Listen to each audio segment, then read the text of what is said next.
Hello, Liz and Carlos. Thank you for coming on here with us today. The SlapStik team, Pleasure. we're very excited. It's a pleasure. It's a pleasure. You know we love the SlapStik family. You guys are doing great things over there. Thank you. We appreciate it. So, first off, we just want to get a little background on you guys. Want people to kind of know where you come from. So, starting off, where are you from? What cities are you from? You usually go first because you know he likes to Yeah, represent. We're in Houston right now. I'm gonna let him go first. exactly. Jacksonville, Texas, deep in the roots of East Texas, not far from my fellow East Texan, Jamie Foxx. Uh, Special prayers for my man. Absolutely. But yeah, Jacksonville, Texas. Brooklyn, New York. That's all I have to say. It's nowhere Yep, deep. It's nowhere close. It's just Brooklyn. And so proud to be from Brooklyn. exactly. And so culturally, how do you think coming up that helped you just in terms of understanding other people and understanding the artistic value, that you had in your city, seeing how to you kind of look at the world? You know what? I didn't realize that I was experiencing like a cultural mecca at the time. You know, I grew up in the 70s, 80s, 90s, and it was just a vibe. You know, it was just really dope. Like the music was amazing, the R&B, the rap at the time. I don't even know if we refer to it as hip hop. I can't even remember. I just remember that the music was such that you knew all the lyrics, and whenever you were with your friends, like you guys could go back and forth with it, and you could hear the words and understand the words, because right now I don't. I'm gonna show my age, but right now I don't know what these young babies are saying these No, I days. understand. Trust me, I understand. But back then it was just really great growing up in Brooklyn at that time. Despite some of the challenges that were happening, especially in the 70s, 80s. But I also was in a Haitian household. So I was a little sheltered, so I didn't quite experience the bad part of Brooklyn because I couldn't go anywhere. Couldn't do sleepovers, couldn't do anything. Haitian household, you can't do anything but go to church, go to school, and come home. So, but looking back now and hearing about the history and reading about all the great milestones that were crossed at the time that I was growing up, I was like, man, I lived during that time. I was part of history. So it's pretty cool. Pretty cool.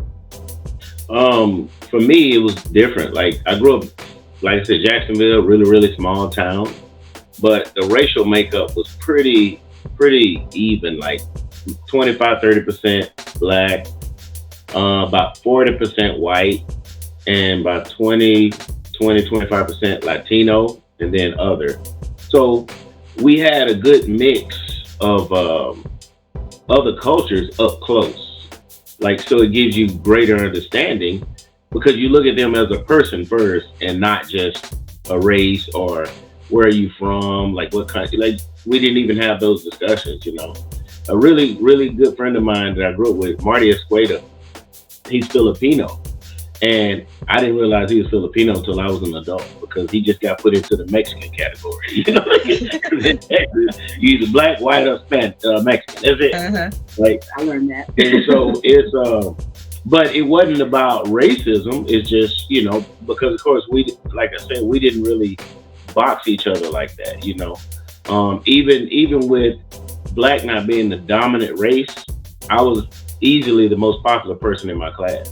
I was a class president, president of various organizations. So I was really liked by my peers. So it was enjoying, to me. But from the outside looking in, like I can see how East Texas could be categorized as like this brutally racial place, but it's really not. Like when you go there and you if you don't like somebody, you just don't like them. It has nothing to do with their race. You just don't like them. Right. And so, yeah, but I really enjoyed it because it was great training wheels that prepared me to ride the bike. And when I say the bike, like the world is the 10 speed, but I was able to learn to ride it in East Texas. That's great. So I know that you guys have many talents, but when you were younger, what were your first interests in terms of a career path? Mine, believe it or not, I play drums in church. You know, I learned Oh, to play the wow. drums. Okay. I learned to play drums when I was like 6 or 7 years old.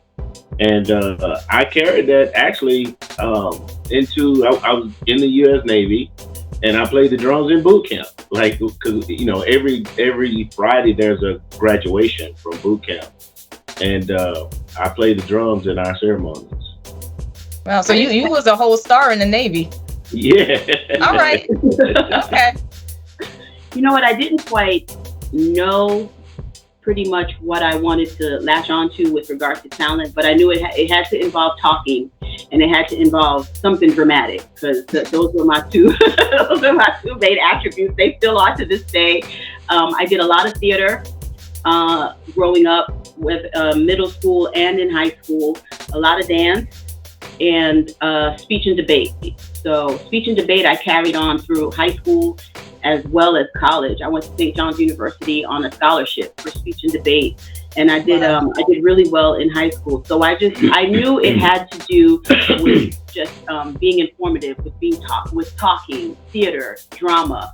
I didn't know where that was going to lead me, but I knew wherever I ended up, it was going to be because of that. My ability to speak, my ability to write. We wrote our own speeches. Sometimes we wrote our own plays, our own screenplays. So I had a pretty good handle on being informative and communicative. So I knew it was going to lead me somewhere. Somewhere down the road, I was going to use those gifts. Yeah. Do you remember any particular play or performance that you had in middle school or high school that you really liked? Well, I was Dorothy in The Wizard of Oz in our the lead role. Girl. You got the lead role. You can tell me that, girl. And she wearing a Diana Ross t-shirt. Oh yeah, I am. This is a Diana Ross t-shirt. Come on, baby. See? Follow. Yeah. So yeah, that was actually pretty cool. I did that. So it was 8th grade. So I was just about to graduate. And so that was actually kind of a blessing, because it was a great way to kind of leave middle school, because we were going off into high school. Everybody was splitting up, and we didn't know, if we were ever even going to see each other again. So to have that kind of moment with them, and I remember the teachers that were, the directors and the producers of the play. That is probably one of my fondest memories of being a kid, like doing that production. And I'm still friends with at least with most of the people that were in that play. One of them passed away. He was a really good friend to me. He was the Tin Man in the play, and we lost him, about a year and a half ago. So that crushed us, because we were really close. So yep, that is my fondest memory, though.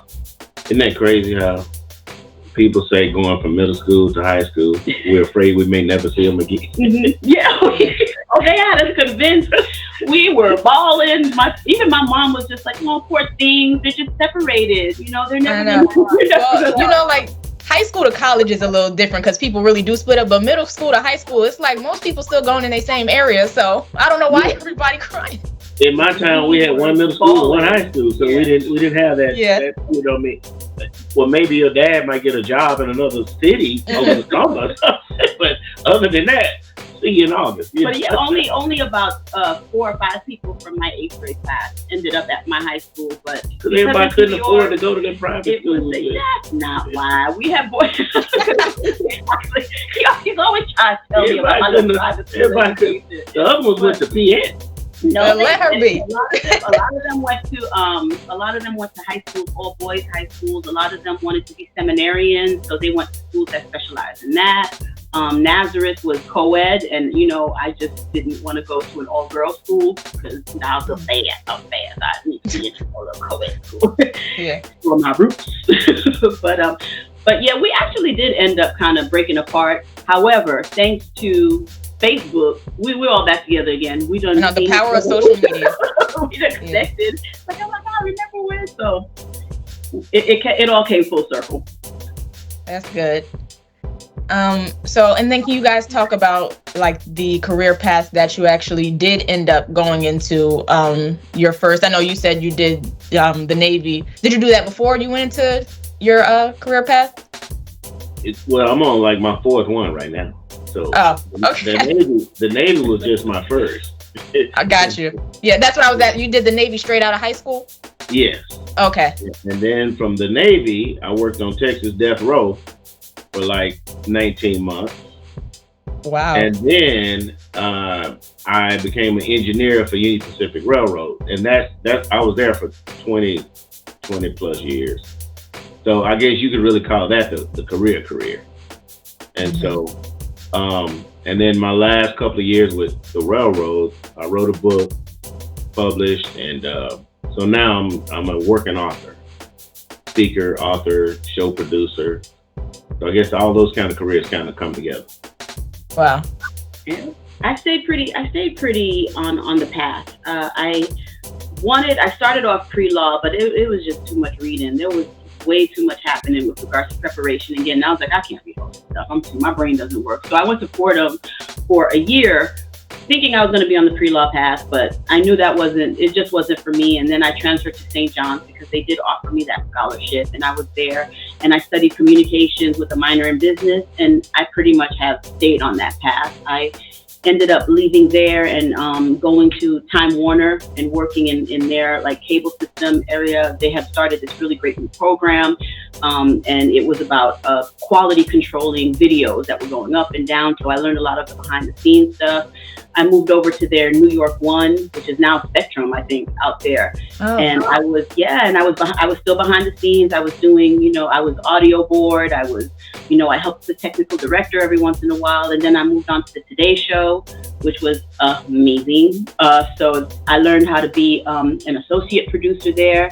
And then from there, I moved to Bloomberg Television, which is where I spent most of my time. And I started off as an associate producer, went to a producer, and then started doing on-air stuff. Like I was filling in for reporters, and then became, part of their, fill-in reporting team. And I worked on so many like huge stories for the time. So that really taught me how to be a journalist, how to prepare, how to make sure that my research is done, how to be, on time with stories, meeting deadlines. And then I anchored for 7 years at a local station out there.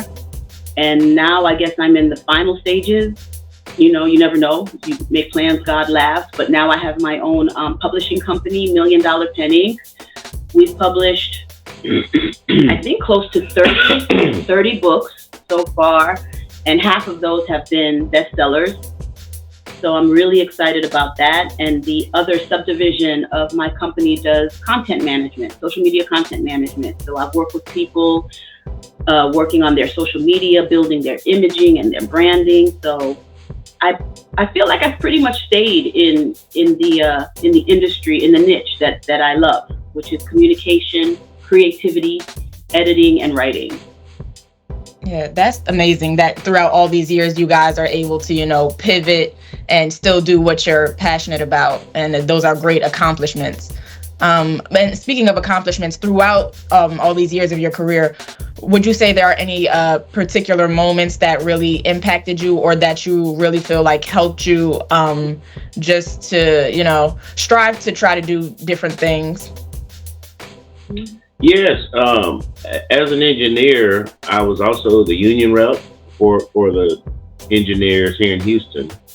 And the president of our union saw fit that I would make a great organizer.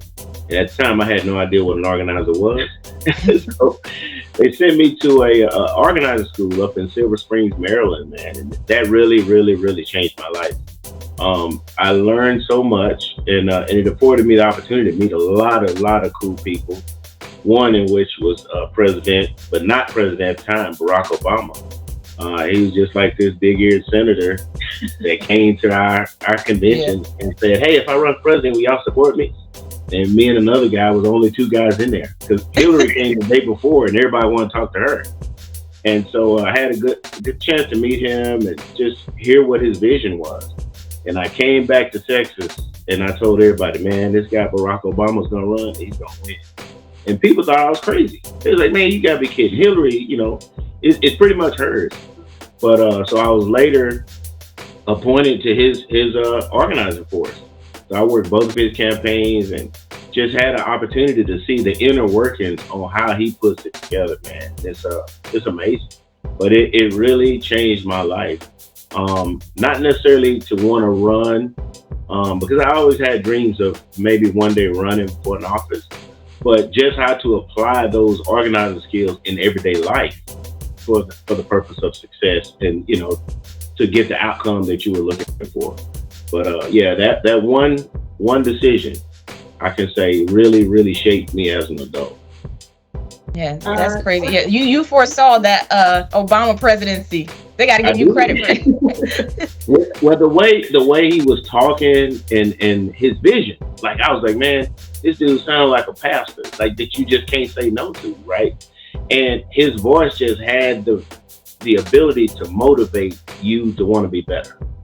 And I knew if he ever had the opportunity to get before a large audience on a major platform, it's going to be hard to tell this guy no. And I was right. Journalism for me has been just a way to kind of explore history through my adult, like, working life. And so many different things have happened that I've been a part of centrally with a team of journalists, I think, that have shifted my perspective on things and made me appreciate life and made me just appreciate the value of being an information provider and the ethics that go behind that. Like 9/11, obviously, because, as New Yorkers, Northerners, we know the impact that tragedy had on our lives, and to have to be part of the team that reported that through our own grief, because we lost so many people. I worked for a financial institution at the time, and we knew a lot of the people that perished in the towers. We talked to them like every day. We would call, we would book them. We knew about their children, we knew about their families, and it really hit us hard, but we had to work. It was still a business, it was still a job, and we had to kind of fight through grief. So that was an extremely important lesson for me with regard to just, business is business, and sometimes you gotta steel up and just do what you need to do. The fall of Enron, watching families just lose their livelihoods and having to report that, and just various aspects of working for a Catholic television station. I got to go to the Vatican and see the Pope and see the beautiful cities that are surrounding Vatican City. And of course, the crisis that happened towards the end of my career really helped shape the person that I am, because I had to do a lot of introspection. I had to do a lot of, reevaluation of where I was in life. So I think it's important just for people to understand that journalists as humans actually do have a growth process as they become more and more involved in their reporting and in their career over the years. So journalism, just over the course of my career, I can't pinpoint one thing, just the fact that I just loved what journalism taught me in terms of being a person, a researcher, a performer, and just, general human person. Yeah.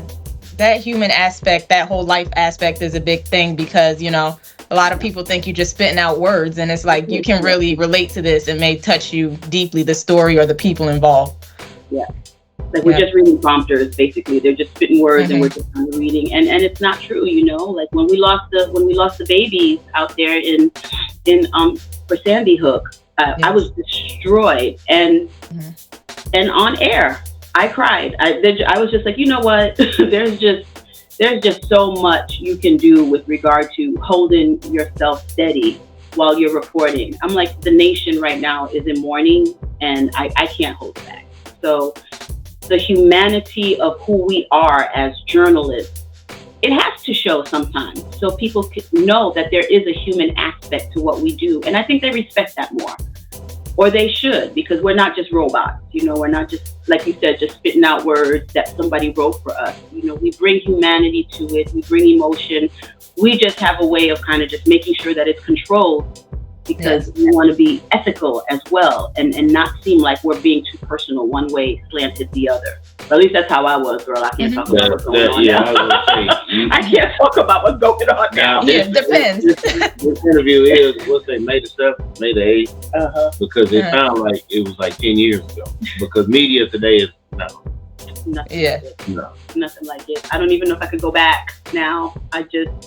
Because I cherish it so much and what it can do, what it's supposed to do.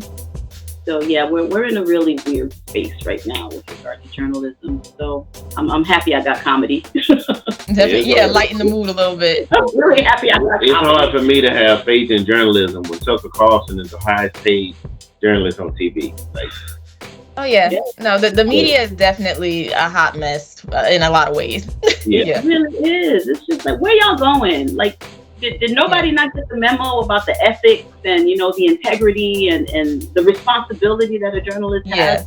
But it's clicks, it's revenue, it's about who's tuning in, how much money you're making, who's bringing in the commercials, and I get it, business is business, but we have a responsibility to people. So that, girl, I got out of that. I was like, well, let me just start my own. Let me just do my own tell the facts and not just get emotions involved.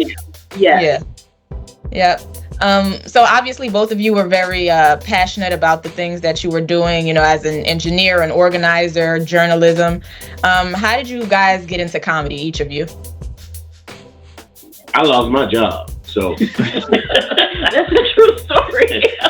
Yeah, I as a union rep, of course, I had a lot of brushes with the management and higher ups, and one in particular time, I woke up one day and they said your license had been revoked. So, and that actually what led me to become an organizer. So while I was off, that's when the president's like, hey, why don't you go to this school, do this.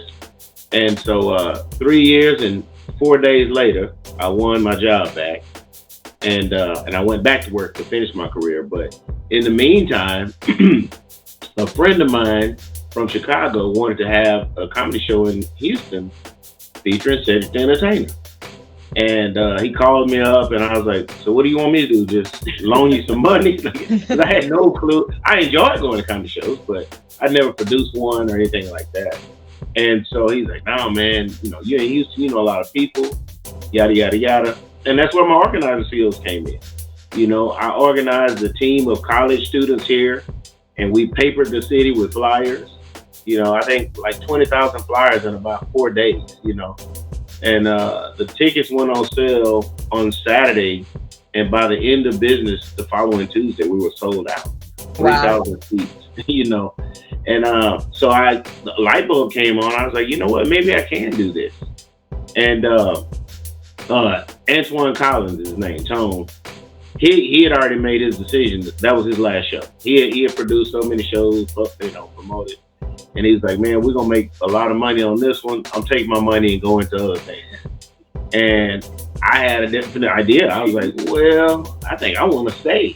So I took the money I made and invested it, into my own company. And here I am 16 years later. Wow. So just a favor for a friend turned into a whole nother career path.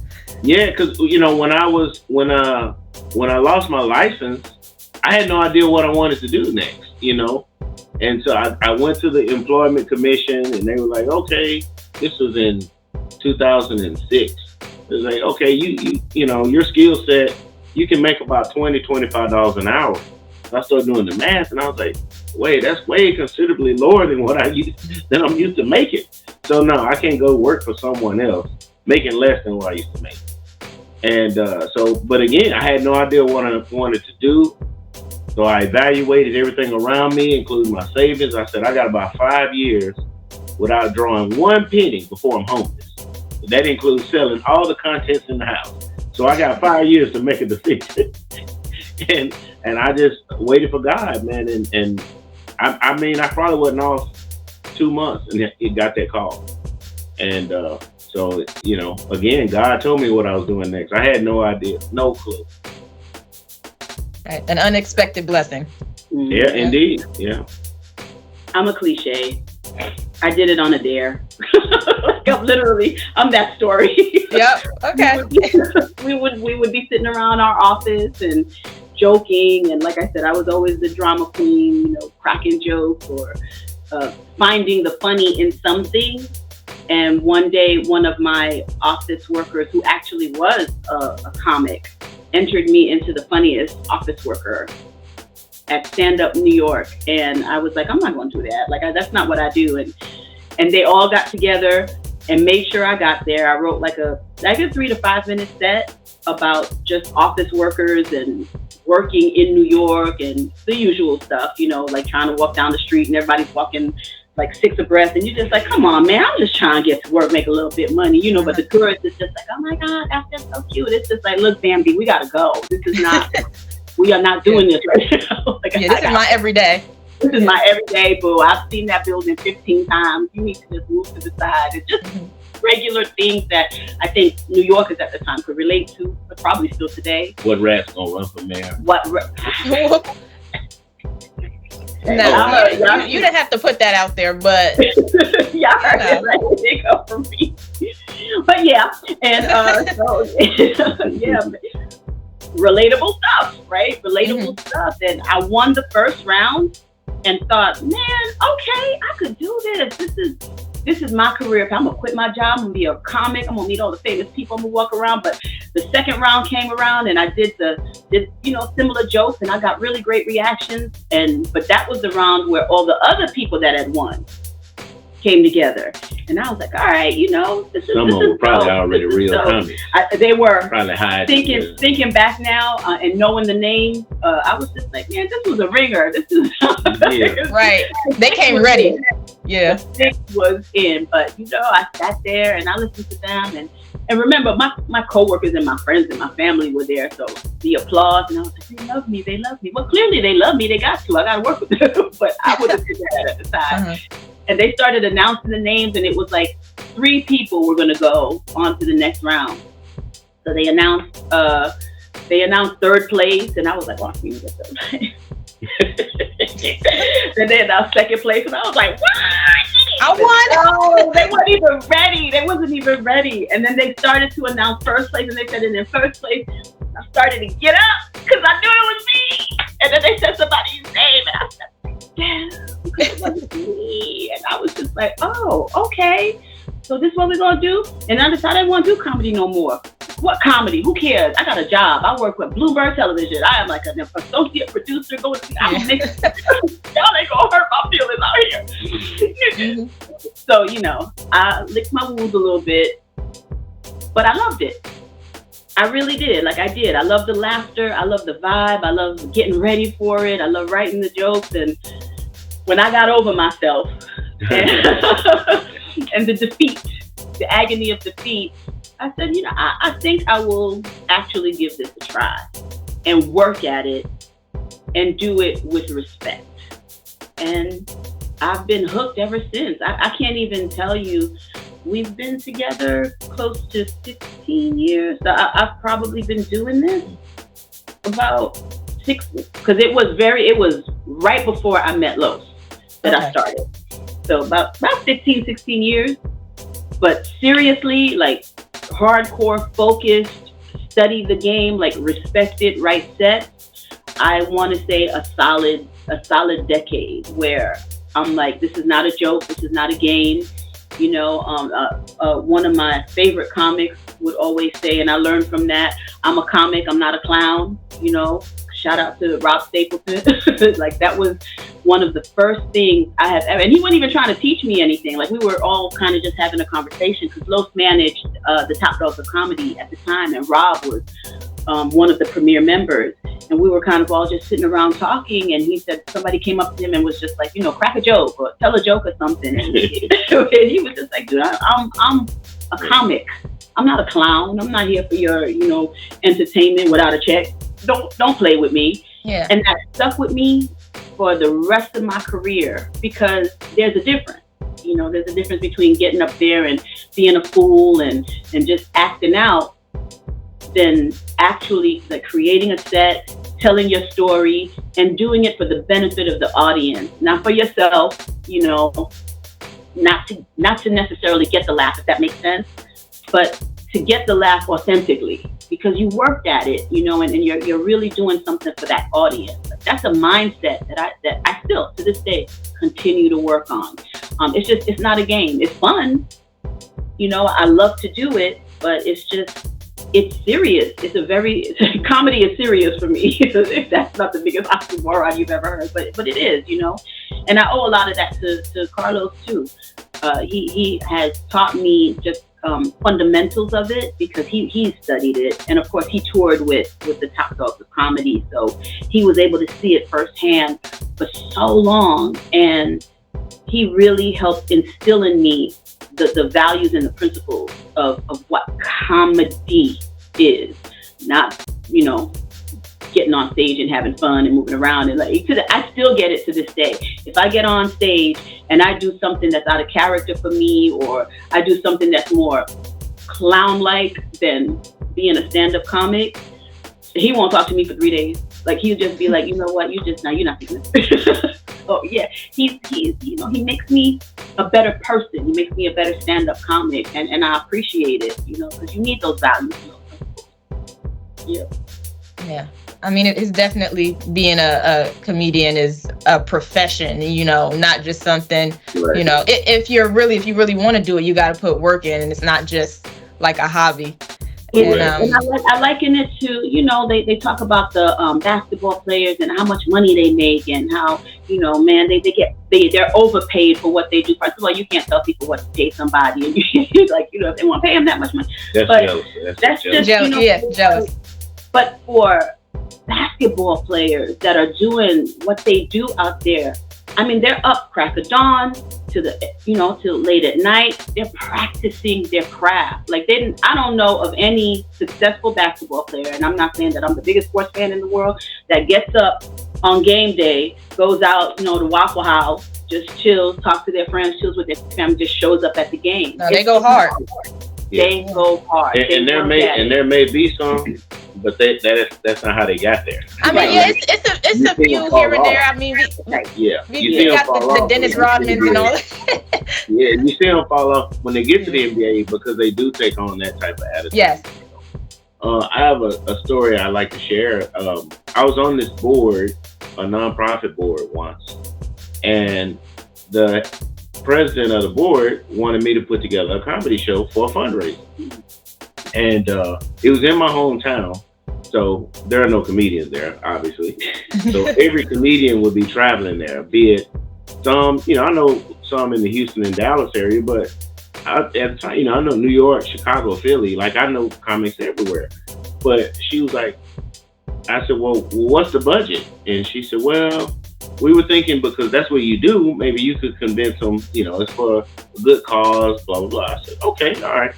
I said, well, you know, how much do we have to fly them down or for their hotel? And she's like, well, we don't have anything. I said, so let me get this straight. But you want to do it on a Saturday. I said, you want to do a show during the summer on a Saturday night, and you want the comics to pay for their own transportation, own hotel, and feed themselves.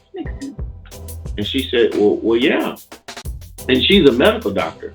And I said, I don't want to say her name, but I said, you're a doctor. How many times can your girlfriend call you on a Saturday and give you her daughter's symptoms, and you call in to CVS or call in a prescription before you finally say, hey, you got to make an appointment and I'll see you Monday? I said, because you have an expense. You have continued education. You have an office expense. You have staff, maybe student loans, all these things that people can't see. They just see God gave you healing hands. And she goes, yeah.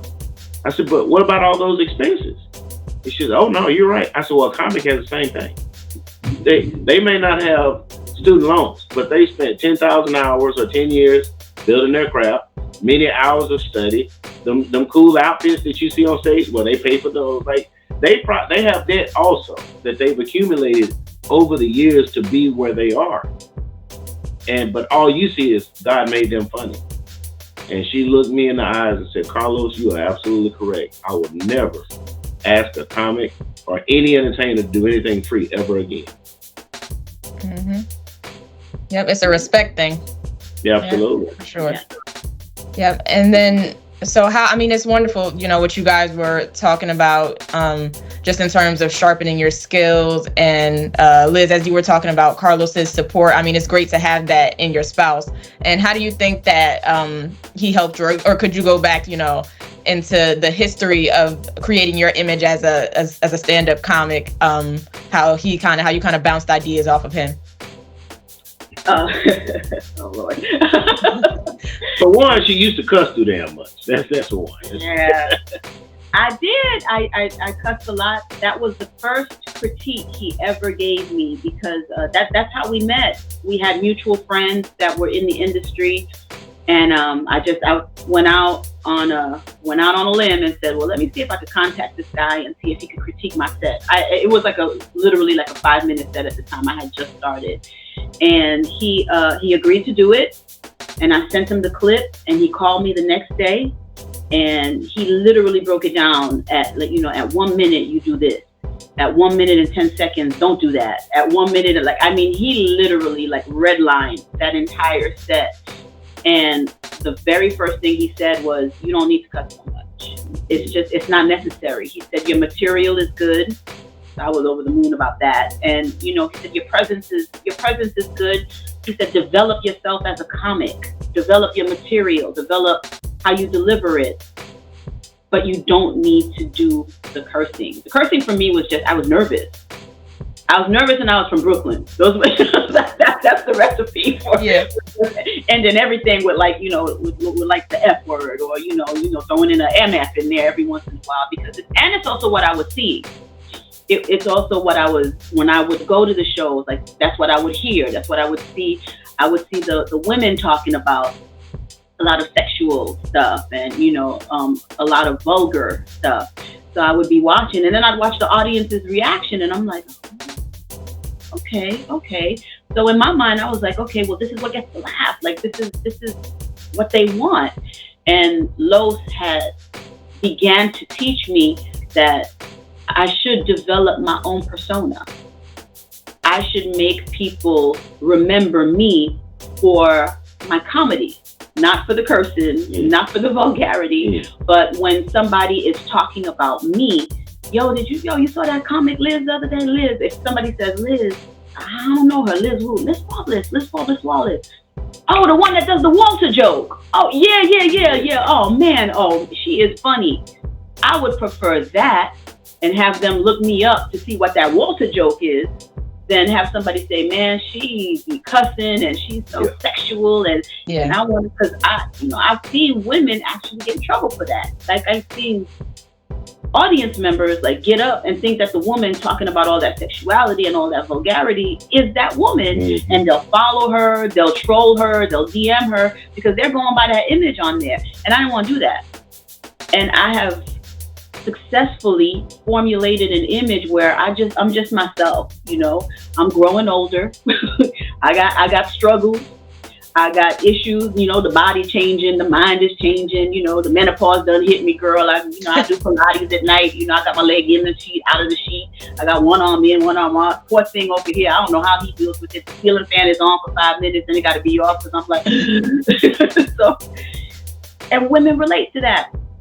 Women come up to me after shows and they're just like, man, it wasn't funny because I was dealing with it and I was miserable. But the way you described it, the way you described your stretch marks and your cellulite, and the fact your boobs don't sit up high no more, it made women be confident with the fact that, look, we getting up there, child. Our body's changing. But we're still dope. We still have something to offer. We can look at ourselves and laugh about it and accept it and be confident about it.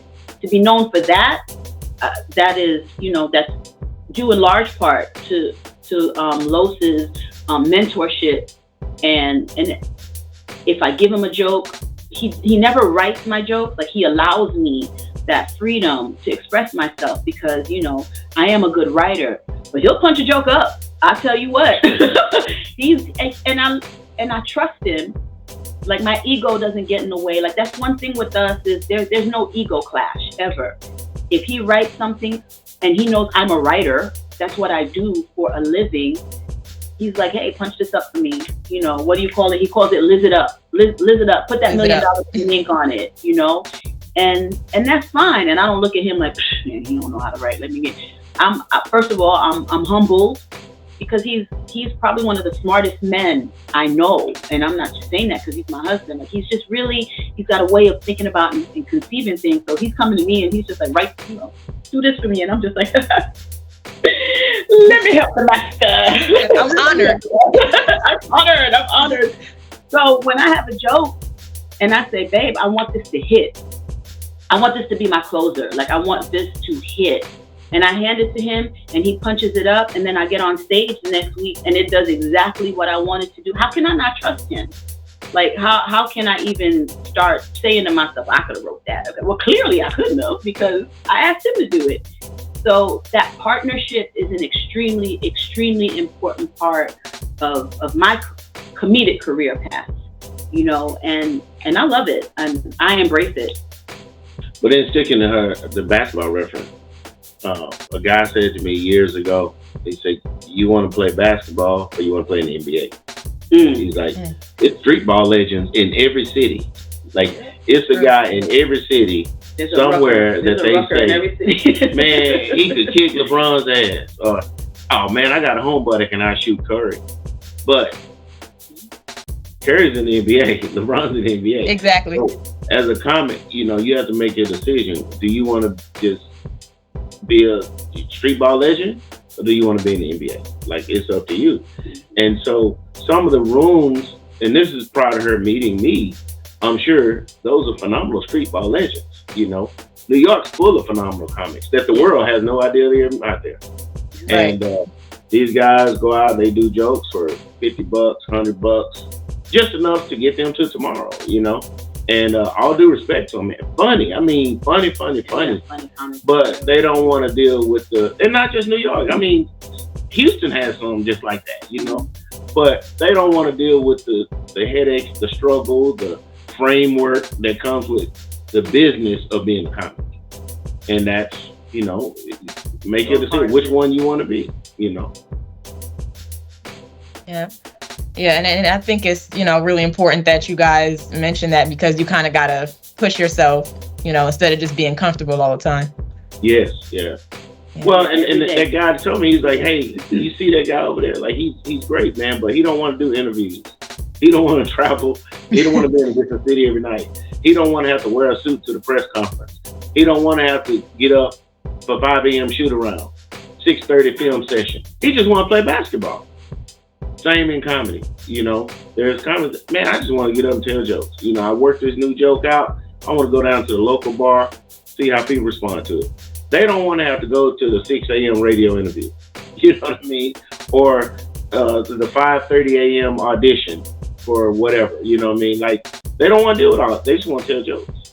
That's right. They don't want a manager. They don't want an agent. They just want to tell jokes when they want to tell jokes. And respect to them, but you have to decide which one you want to be. Yeah. And for you guys, you know, being in this business now, Liz, for you doing stand-up, and Carlos, for you being in, you know, just certain rooms with other, you know, very, very important people in the comedy business. Do you guys ever feel nervous at all? Liz, I know for you doing stand-up, do you feel nervous more often than not? Or Carlos, have you ever felt, you know, in those certain rooms where you're like, oh, wow, I can't believe I'm here, sort of moment at all? Absolutely not. Because, I lecture in colleges from time to time, and I was in a class not about 2 weeks ago, and this student asked me, he's like, man, this book, like you bear your life out there. Like, were you nervous about talking about yourself? And I said, no, because I think I'm the greatest person on the planet. Like, why would I be nervous? And I said, and you should feel that way too. Yes, everyone should. Yeah. Yeah. So like society and our families and different people have told us you shouldn't talk about yourself like that. Why not? You told me that I should see myself as an image of God, but I can't think I'm the greatest. Now you gotta make up your mind. Like, you dumb yourself down. No. But fortunately, I had parents. They didn't tell me that. They didn't tell us that. They told us you are the greatest. You know. And so whenever I'm in a room whether it be 2 people, 10 people, 2,000 people, I feel like everyone there, especially if we're handpicked, was chosen for a reason, and we all have something to contribute to whatever the mission is that day that we're trying to accomplish. And so, no, I'm not nervous. Like, as a matter of fact, I feel more comfortable in the room with other accomplished people because that makes me want to even work harder. You know, there ain't nothing cool with being the biggest fish in the pond, like nothing at all. And if you're not making other fish, helping them to grow, like what are you there for, right? But no, I've never been. I told you I met Browne. Yeah, that's all you needed to say, really. That's all. And but no, I don't get that feeling. Like, and I sat down with, big people. You know, it's been people with big names late to a meeting, and I left, and people say, "Are you crazy?" And I was like, "No, I'm just as important as that person." You know, so no, I've never had that feeling. Yes, you can have that balance of humility and confidence at the same time. Yeah. So, absolutely. Yeah. That's the best way to put it. Yeah. When I'm in my element, I can't say I'm not scared in any way, but there definitely are nerves. When I used to be live, you know, on air, like before going live, I would be nervous because anything could happen. The prompter could go out, and we could be live and something else happens, and now I have to start thinking off the dome, and so I call it a healthy respect for whatever I'm doing, because if I kind of just think I'm going to coast, if I get thrown that curveball, then now I stand the chance of embarrassing myself because I didn't respect it, so now I'm scrambled, I'm all over the place. Even for this, because you always have to present yourself in a light where you don't know who you're going to touch, you don't know who's going to be watching, you don't know what kind of influence you're going to have on somebody in any way. So for me, there's always a healthy respect if I'm interacting with somebody. There's always that set of nerves. When I'm on stage, oh, forget it. Like right before I get on, I feel like my head's about to explode. Like my stomach is bubbling. I'm just like, wait a minute. I was like, I gotta go before I get on stage. I think I know I'm funny. I know my material's good, but who am I to make the assumption that I'm gonna get on there and say everybody's gonna think the same way? I have to be humble enough to say, you know what?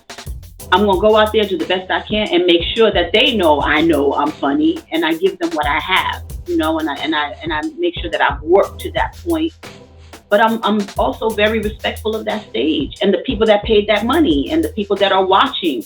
Somebody out there needs the laugh because they're going through something. Somebody out there probably has never been to a comedy show, and I may set the bar for what comedy is. Like you just never know what you are walking out into.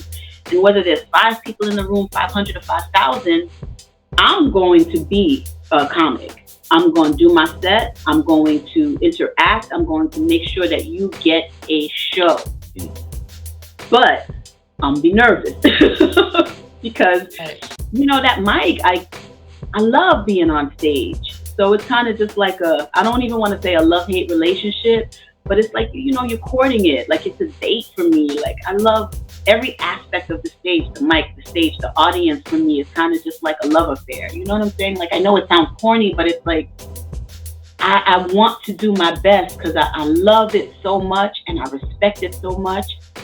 And I want it to work out, like anybody that gets on stage and they just, I don't care if they laugh. And I've heard people say that, which is a different kind of confidence. Because I think like a really like hardcore comic that I don't care if they laugh means like, I'm doing what I do, and if you don't find it funny, I'm not going to let you be the one to judge what I do. So I don't think they're saying it disrespectfully, and I respect that. But I want people to leave there feeling good. And whatever I can do to make that happen, I'm going to do, and that has a great deal of preparation and respect for just being up there. Yeah. I think it's very important to note, like it's one thing to want the audience to laugh, but it's another to need their validation. Like, Right. I'm not looking for that, because not everybody's gonna enjoy your comedy. That's right. Like, Right. You win some, you lose some. Listen, as a man, you talk about menopause, I probably wouldn't laugh at that.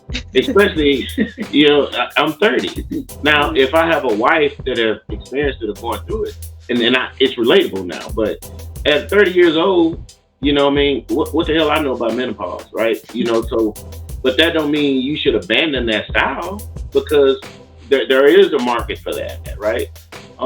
We have various different options when it comes to buying toothpaste for a reason. You know what I mean? And which tube is really the best? You get the one that's what you think is the best for you. That's and it's okay. I think Crest would be all right if Colgate people keep buying Colgate. It's right. Okay. Yeah. But Los makes an excellent point in the 30-year-old in the audience that might not get it. So we'll have this conversation. I'll think back to what he says, and that's how I build on the joke. Yes. So now we've had, like, this is like a brainstorming for me. Like when Los and I have conversations about my set or jokes or something that I've written, something like that comes up. So now when I'm on stage the next time and I'm doing that menopause joke, I'll maybe be like, anybody in here, 30 years old, under 30. Yeah, you don't understand. If your mama does A, B, C, D, and E, she going through the change. Yes. You're going to need to understand, So now I've brought in that person that probably was just like, what is she talking about? If she's sitting in front of the fireplace eating ice. Right.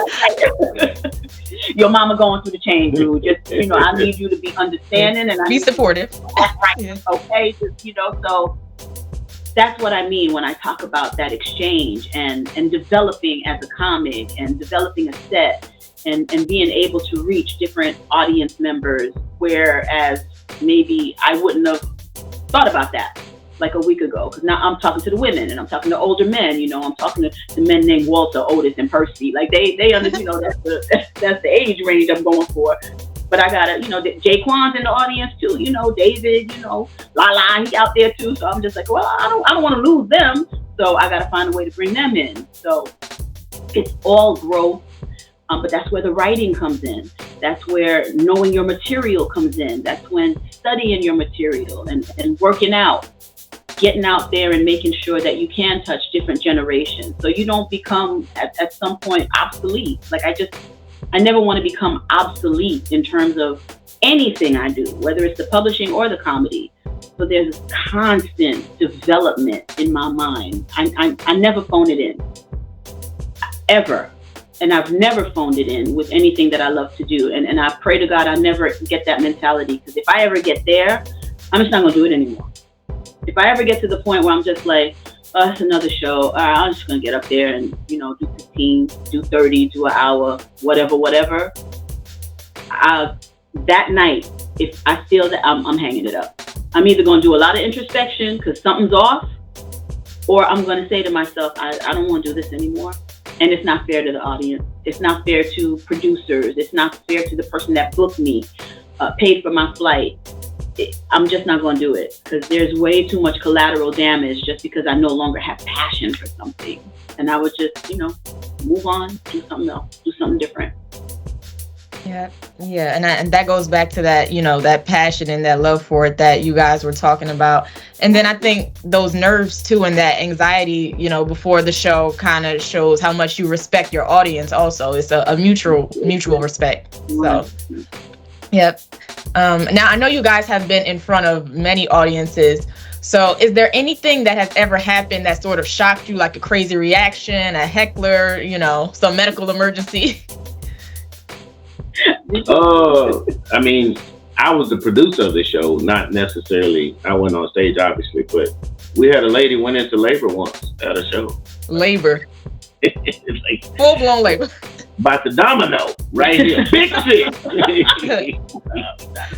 I was like, gee. And Corey she was laughing a little too hard. That's what happened. Corey Hope was on stage. I'm like, man, all these abortion jokes. Oh, God. Corey. God is a comedian. He got lady going in labor as this man telling abortion. God was the headline of that. That is very ironic.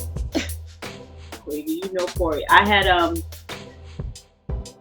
doing a show. It was Broadway Comedy Club. So, they have different rooms in there. And this woman was right up front because the stage and the first table literally are like butted up against each other, which I love. I love that intimacy. And I'm into the set and I'm doing what I do, because I love what I was talking about at the time. And I see her like kind of hunching over and throwing her head back and hunching and then kind of heaving. And I was like, oh, she's really into this. Like, all right, come on. Yeah, I got you. I'm like, here's another one. And I'm throwing out. And I'm building the joke. And then she's reaching for her bag. And I'm like, all right, this don't look right. Well, Yeah. what's going on here? And she's reaching for her bag and she digs into her bag and she was having an asthma attack, girl. She had to take 2 pumps from the inhaler and then like take a deep breath and then bring it back down. And so as the comic, I'm like, do I stop and well, she's okay? Hell no, I keep going. I gave a whole new meaning to killing it. Like, Yeah. Stop it. Yeah. That joke knocked the wind out of her. Yeah, there That's you what go. it was. But I mean, did she stay though? Yeah. Did she stay the rest of the show? She did. All right, so She stayed for the whole show. She came back. She was like, I gotta get a picture with you. She FaceTime. She was like, this is the woman that almost killed me. Oh my gosh, she was so funny. She was a really good sport. Yeah. Mm-hmm. She was a really good sport about it. But it was a half a second of, is she okay? Like, I don't know what to do. So, but as Los was probably looking at me like, I'd have been like, just keep going. Keep going. I mean, how many comics can say they kill somebody? Yeah, I don't want to be one of them. So. Yeah, I mean, I know I have heard a few stories here and there that they just thought somebody was cracking up, and it's like he wasn't moving after that joke. Right. Like, I mean, is that really assisted suicide? Like, if you do that? Oh my Lord! See, can you tell? No, I mean, at the end of the day, that was their last night, and they had a good time. Right. That's right. They went out with laughter. You was doing what God meant for you to do. Right. Yeah. And you introduced them to God. Okay. That's a way of thinking. See, he's a philosophizer. This one. Hey, what's the movie would say? How he died? On top of me. Oh, wait, purple. Oh, that's gonna bother me. Now I'm gonna think about it before they Color Purple. Color Purple. You're good. You weren't even born You weren't even born yet. Wait a minute. Were you? No, yeah, I watch old movies. I watch everything. Nice. Yeah. So going in back to your other business endeavors and your other talents, do any of those, would you say, tie into comedy, or would you say those are more separate? Like any books that, you published or written, do those at all have like, some comedy influence, or would you say that's pretty separate? For me, it's separate. The writing aspect of it, just, that keeps my brain going. I'm a big thesaurus lover. Reading for me kind of just keeps the gray matter in there, like working, because I never want my brain to atrophy, because I like being able to, add a little bit of vocabulary to what I do. I just never wanted to just be so basic that, I lose certain people or it's just boring. So I always like to keep my brain developed. Carlos always encourages me to watch a lot of like off color television. I'm a Law and Order fan. I watch Law and Order all day. Like I watch a Law and Order marathon from beginning to end. Then I watch Modern Family and I watch that. And he's just like, you have to watch, you got to watch like the Real Housewives, or at least know about them. And you got to listen to, some TMZ-ish type stuff, just so I can be plugged into pop culture, to keep it fresh, to keep it contemporary. So that I'll do, and that I bring into my comedy, like making sure, he encourages me to listen to the music, the new music that, the kids are listening to these days. Even if I don't know the lyrics or the words or the name, like I can make fun of it on stage because, I'm at that age now where I don't know what that baby, Megan with the knees. I don't know what she's talking about, but I know the only time I hold on to my knees is when I hear them pop, because I'm afraid they're going to come out and stop me. Like, just being able to incorporate contemporary young themes into my adult conversation comedy is something that I'm really keen on working on. And with regard to the writing, the publishing, and the books, it just keeps my brain going. So I guess in a way, like in an ancillary way, it does kind of help. keeps me sharp. Yeah. For me, yes, because in my books I talk about principles, like principles, business, organizing, structure, being accountable, you know, giving and keeping your word. Like it's all those things. So that translates into my production skills, or you know, with any type of business I'm doing. Like it all starts with doing the right thing, you know, and doing it the right way. Like I don't believe in doing anything just to waste time. You know, nothing against the street ball legend, but I would never be a street ball legend. Like, because for what? My goal would always be to be playing the NBA. So my thing is, if you're gonna do it right, you know. So the books that I've written pretty much speak along those same lines. Great. And then just as far as pertaining to comedy, or not even just pertaining to comedy, maybe in your writing or journalism, who are some people that you guys look up to, or that you like? Maybe your peers. You don't have to say names if you don't want to, but maybe some for the people who were sort of your inspiration. Like I said, across all career paths: journalism, writing, comedy. Oh man, I'm thinking. My grandfather, like he wasn't an author. He was not a producer. He wasn't any of what I am.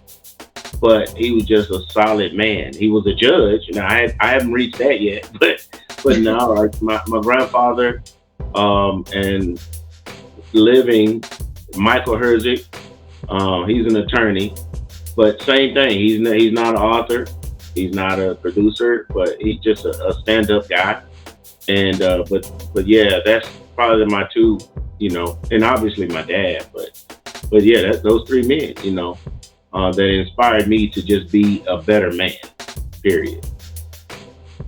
I can't think of just names offhand, but I can say just over the course of my career, there have been journalists that I've watched, just every aspect of how they deliver the news, just how they study it, how they research it. Like you can tell, at least in my case, you can tell a journalist that is a journalist. Like that actually will research a story, will dig deep, will do a deep dive into it. And you can tell as they're delivering it that they mean what they say, and there's, to their understanding, there's a degree of truth to it.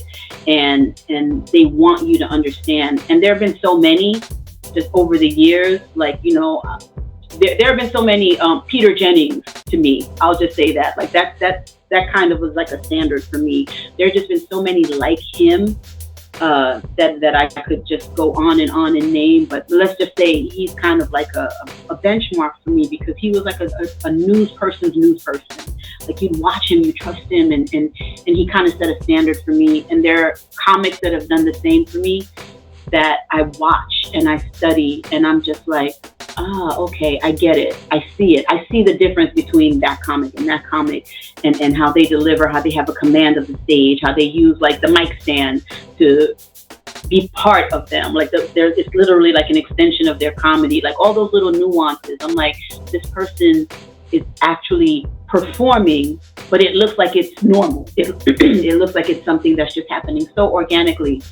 But they have studied this. They've picked up that stool and used it as a walker 100 times. But in that moment, it looks like that was just like off the top of their head. Like, they're talking about the joke and they do the walker, and it looks just so spontaneous.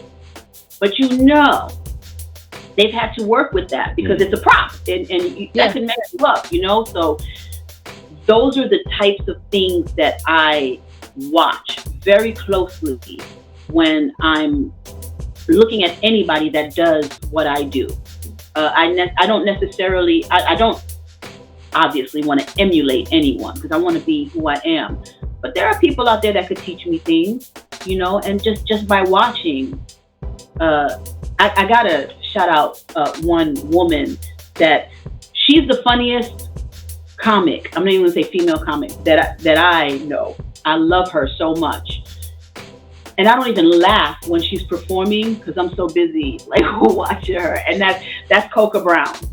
Like Yes. and she is bend over, laugh funny. And I'm not saying I don't laugh because obviously she's hilarious, but I'm so busy listening to her and watching her, and and she and I, we do have a mutual respect for each other. But watching her, I always tell her, and I tell her this all the time. If you ask her if she's ever done an interview with you, or you see her, I'm like, man, watching you is like a master class in how to deliver a set, because she's just so dope with it. So those are the things that I do. I watch nuances, not to emulate, but to see, you got to be on top of what other people are doing as well. So, but yeah, she's definitely one of my favorites. Yeah. Yeah, that's great. And then going forward, I know you guys just talked about some of your sources of inspiration and what you do, what you're passionate about, but what would you say for the future? Is there anything specific, goal-wise, that you have in mind, whether it's in comedy or any other aspect of your life? Well, I just wrapped my first full feature film. Okay, congratulations. Thank you. We just finished filming, so we're in post right now. So I'm excited about that. I'm excited to share the world this vision that I had. So I created it first in a poetic play, and a script writer just happened to be there, and she came to me and said, "Hey, I think we could make this into a movie." So after a few months, she came up with this phenomenal script, emailed it, I read it over, they held auditions, and we went to shoot, and I think it's a great message. So that made me my next my next career. I don't love comedy like I used to, because I think the internet, and it's just so many microwave comics now. You get on the internet, social media, and act a fool. Now all of a sudden you think you're a stand-up comic, and all respect to any of them, but it's not the comedy that I grew to love. I guess kind of like hip hop. You say, I don't understand what the hell they saying, but and with the comics, it's like a lot of stuff they talking about, just it doesn't do it for me. And so I don't know how much longer I wanna produce comedy. It's just we're in a shaky relationship right now, But so I film may be my next. I think that may be my next leap. Yeah, and Liz, like you were saying earlier, if you don't feel that same type of love, maybe it's time to pivot again. So You do it. You do the art a disservice, and you do the people that come to see the art a huge disservice. It's disrespectful. But I'm still in love with comedy, and I do plan on working every single day to grow it, to develop it, and to make it one of my better accomplishments, but if I have to say what I want to do in my next life, in my pivot, I want to continue on the motivational speaking track.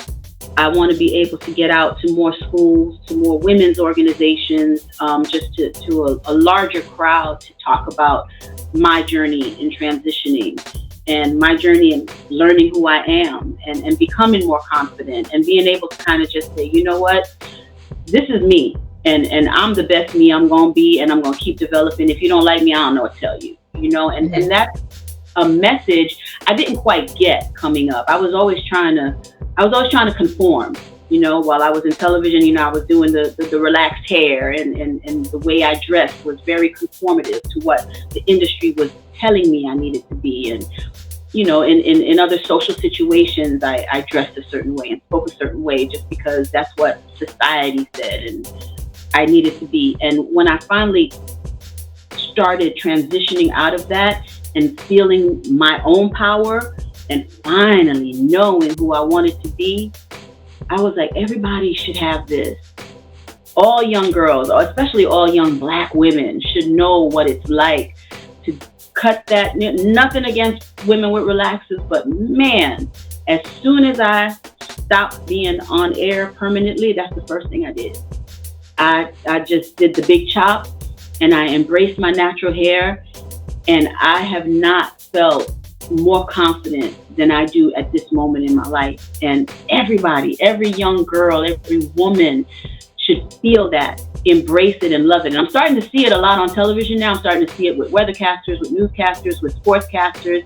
They're wearing their braids, they're wearing their hair, they're wearing their curls. Right. Yeah. And it's empowering to me. And I'd like to believe that because I'm so vocal about it and passionate about it, that I've helped plant that seed.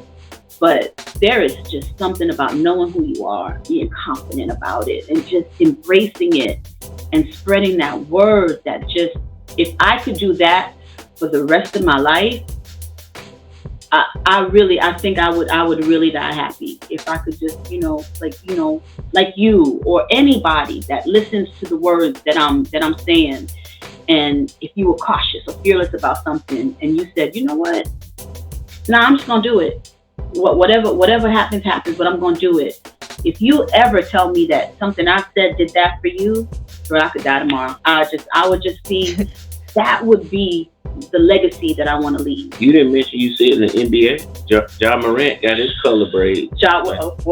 Oh yeah, he does. Yeah. No, that's so. Yeah, the men too. A lot of men, they're doing more natural looks too. So. Hey, look, no. Yeah. It's just, look, anybody who anybody who's doing them, who is establishing a personality or a persona, and they don't care what people think. Like Lo said, they don't need to be validated by anybody. Anybody doing that, I'm all for. However it comes. Right now, I'm in a very big NCAA women WNBA vibe. Yeah. You can't tell me nothing. I see y'all big NBA family, judging from what's on the wall, everything. We're gonna put some WNBA stuff up here. Okay. No, we're right. I forgot them. There's no room. You see Kobe. We good. I see y'all got the greats up there, so y'all put you could start with a picture of Lisa Leslie, and then you could go from there. Angel Reese now. Angel Reese. All Lakers. All Lakers. No, we're gonna have Lisa Lobo. She's gonna be up. We always gonna be. I'm looking at it. I can. Babe, look right there wall. There's a big old empty space. Yeah, Liz, I see you. That's the Dawn Staley wall right there.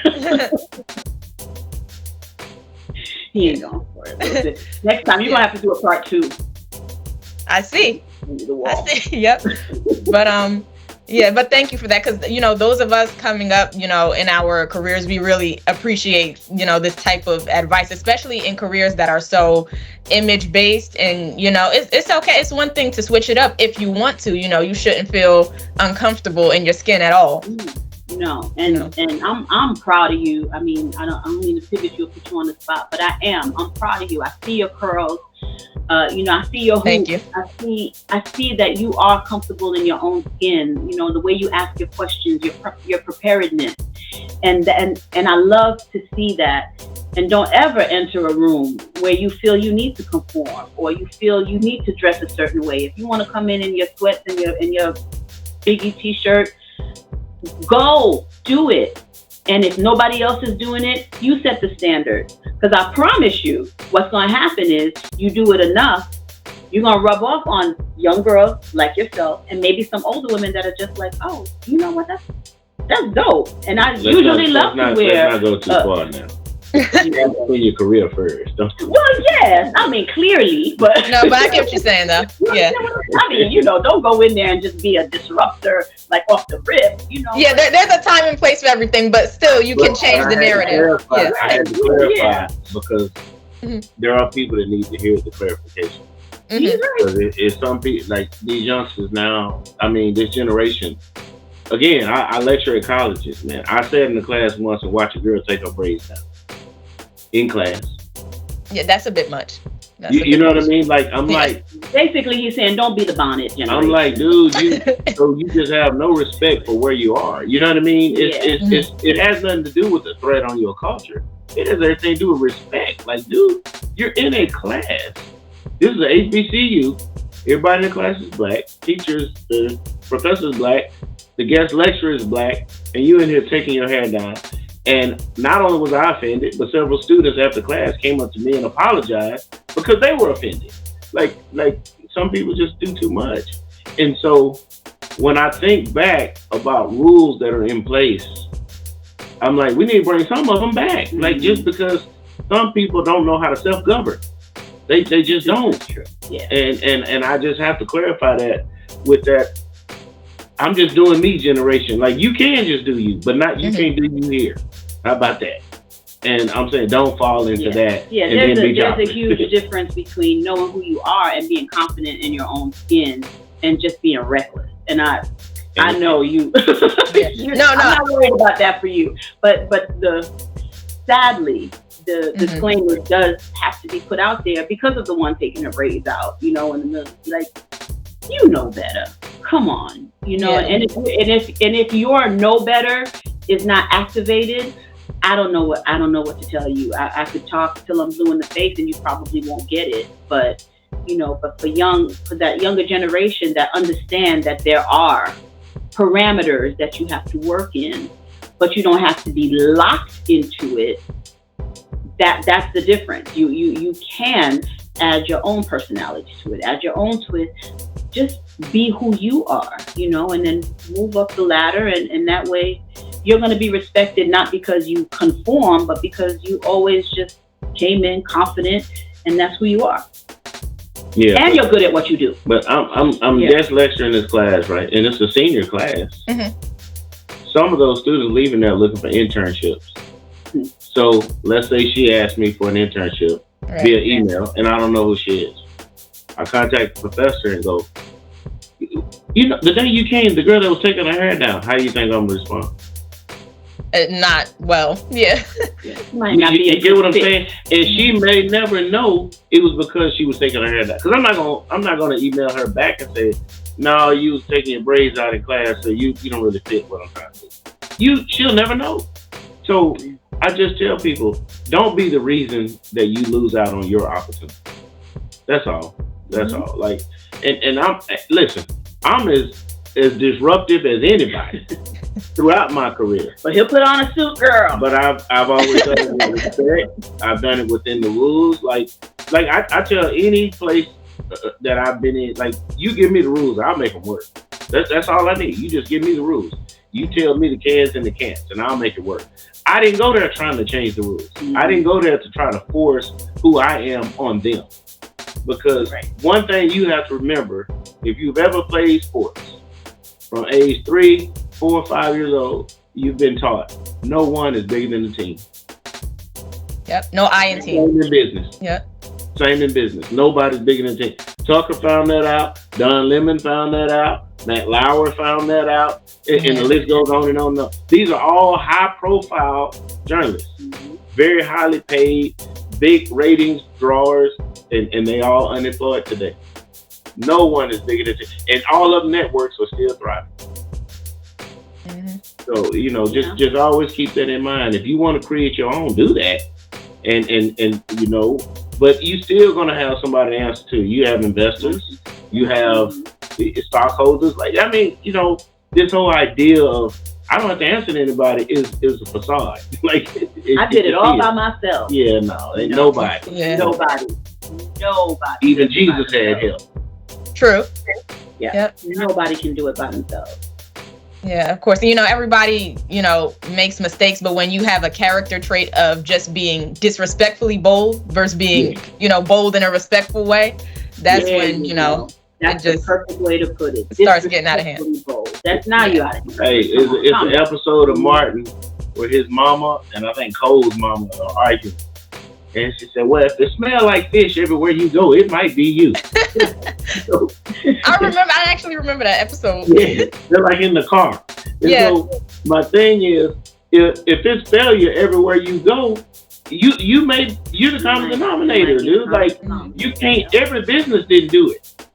Like, everywhere you went, you were displaced, fired, ran off. Mm-hmm. You may be the reason. Like, how about looking in the mirror? You know what I mean? So it's simple math to me. The manager didn't like me. Every manager? Every manager. Every single one? Every single manager. In the 8 jobs that you've been in didn't. Okay. In the last 3 years, every manager. So they all saluted. They all got together. Mm-hmm. You know, they get on the phone. give me a break, man. They hired you so they could fire you. Yeah. Yep.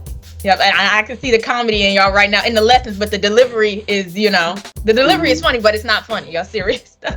Well, my speeches, like, I they say my speeches are funny. They really not meant to be funny. Like, you can't help it. I can tell you that's serious. I'm talking about something really serious. You can't help it. Like, dude, like, look in the mirror, man. Would you hire you? He's like the king of metaphors, and like he can break something down, and you're like, okay, I see it. Yeah. Like, he's good with that. He's definitely good with that. Yep. All right. Well, thank y'all for the life lessons. I really do appreciate it. But lastly, the last question I have for you guys, if people want to catch a show or anything that you guys are doing, where can they see you guys? Sol-caritas.com. SolCaritas.com. Okay. And LizSauBlis.com for me. LizSauBlas.com for me. Anything that I'm doing with regard to publishing comedy is going to be on that website. So check it out. And Facebook, obviously. Mm-hmm. Yeah, I'm very active on social media. So you'll always be able to catch a show or some words of wisdom on my on my page. All right, great. So we'll definitely keep an eye on you guys. Thank you again for this interview. SlapStik team is very happy. We can't wait to put this interview in our magazine, on our YouTube. We're very excited. My love to Big Meech. Yeah, keep Alicia, she's the reason for all this. Yes, I'm proud of you, baby. Thank you. Thank you so much. Good work. You're doing from old school journalist to you. You're doing really good work. I'm really proud of you. Thank you so much. All right. Y'all have a good one. I'll see you, and we'll see you again at SlapStik. So 100%. Yeah. All right. Bye. Bye. All right. Have a good one. Take care.